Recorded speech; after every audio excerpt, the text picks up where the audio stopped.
Para po sa mga kapwa ko kalumpitenyo, Mapa de Jesus, Aboy o Lem Faustino ang inyong sinusuportahan, mapaano man po ang inyong kulay o estado sa buhay, kapag nagsama-sama po tayo at nagtulungan, mag-ingay, mga lampag at humingi ng paliwanag, sigurado po, hindi po tayo pababayaan ni Mayor Lem Faustino at hindi po siya mananahimik para sa atin. Ipaglalaban po niya ang karapatan po natin.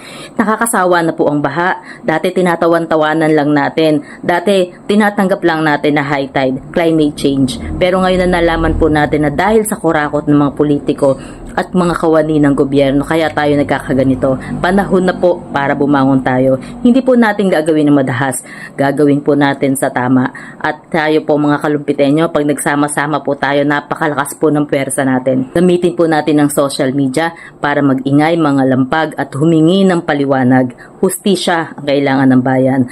Tama na ang malalim na baha. Tama na ang sakripisyo habang ang ibang tao nilulustay ang kaban ng bayan.